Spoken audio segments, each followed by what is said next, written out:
大家平安，欢迎收听迦南之声，我是尤伯牧师。今天1月6号，我们要分享的是乱世中的救赎，高升与降卑。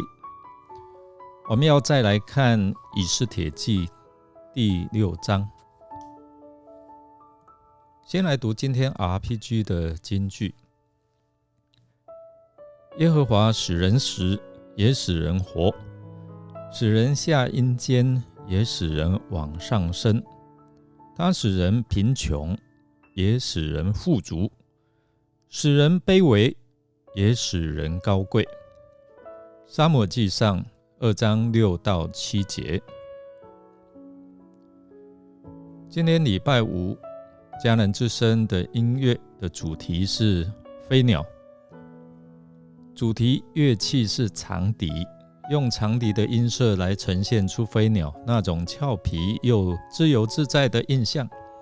另外也用了电钢琴及贝斯来象征着生命与整个环境互相美好的配搭。这种情景来透过旋律上来做一个连结。其实这就是一首叫《飞鸟》的诗歌。星期五是一周工作的尾声让我们有想象，我们可以像飞鸟一样自由自在、无忧无虑，开始今天的生活吧。今天的经文描述上帝一步一步来引导亚哈水鲁王睡不着，查阅他的历史的史迹，意识到自己的疏忽，并使哈曼的诡计能够暴露。因此我们看到一个出乎意料的意外结局。在第6章描述了一出逆转人生精彩的戏码。因着上帝让亚哈水鲁王睡不着，失眠了，因而阻止了一项可怕的阴谋和一场血腥的大屠杀。你相信这样的事吗？上帝出手的时间和方式常常出人意料。我们看到全卷书的转折点就是在第6章的第1节，那夜王睡不着觉。我们看其他的百姓都好入睡的时候，就只有亚哈水鲁王他失眠睡不着。原文描述的非常的生动，说睡眠离他而去。箴言21章的第1节说，王的心在耶和华的手中，好像垄沟的水随意流动。上帝是这样一步一步来引导亚哈水鲁王意识到自己以前错误的这样的一个行为，因而揭发了哈曼的诡计。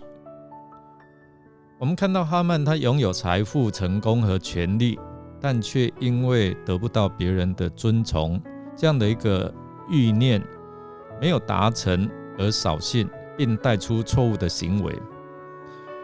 心中的苦毒引发他杀人的动机，并且还思想着如何用比较酷刑的方式来吊死末底改，以为敌对者末底改绝对逃不出他的手掌心。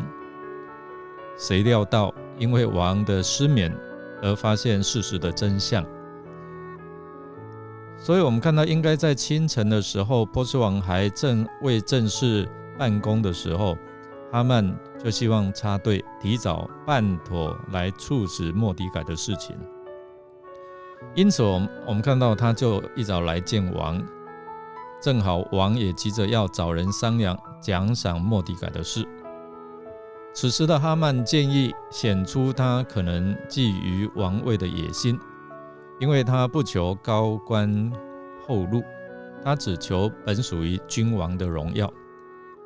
就在这时候，他心里笃定那位被奖赏的一定是他，所以他就向王建议，王要视荣誉的人，应该是这样带他，叫人带一身王自己穿的王袍来，还要一套装饰华丽的龙头套来套在这个御马的头上，然后呢，来命令王最尊贵的一位大臣替这个人穿上王袍，扶他上马，替他牵着马在城里的广场上游行。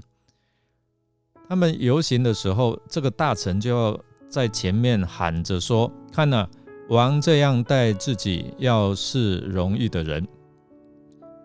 这时候王对哈曼说：那赶快把王袍和马带来，就照你的建议，把荣誉赐给那坐在王宫门口的犹大人末底改，一件也不可缺少。哇，我们来想，这时候哈曼真的是从云端跌到谷底最后他得到的不是尊荣，而是羞辱，整夜筹划的都成为幻影，也看到末底改的高升，而看到自己的降卑。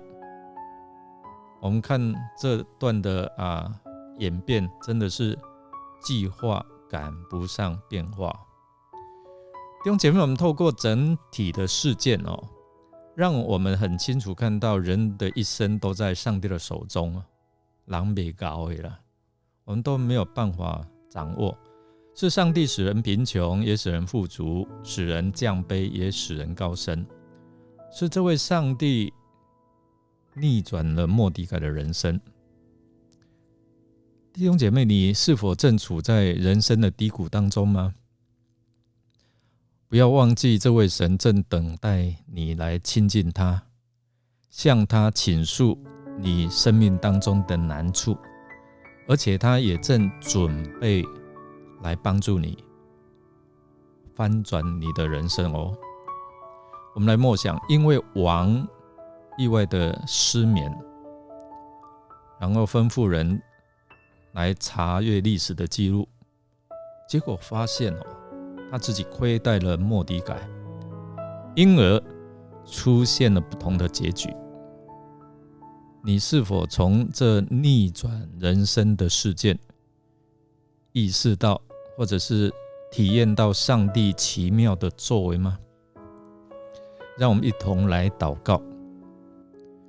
亲爱的天父上帝，感谢你还在我们做罪人的时候赐下独生爱子耶稣基督，为我们在十字架上牺牲，流出宝血，洗净我们的罪，使我们一切的罪债能够被涂消，脱离死亡的权势。主耶稣，你说你来也是要叫我们翻转我们的生命，得到更丰盛的生命，使我们原本从要灭亡的生命变为复活的生命。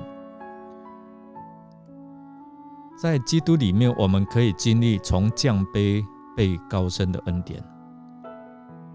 感谢主愿意这样的一个救赎，但愿主圣灵也继续引导带领我们，不偏离你所赐的恩典之路。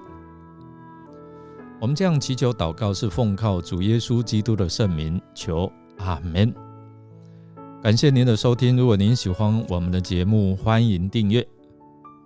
不要忘记今天的主题是飞鸟，这个音乐的主题乐器是长笛，用长笛的音色呈现出飞鸟那种俏皮又自由自在的印象。另外也透过电钢琴跟贝斯这结合，象征生命跟环境互相美好的搭配。但愿今天神的恩典充满，神的真理让你得着自由。我是尤伯牧师，祝福你一天都充满平安、健康、喜乐。我们下次再见哦。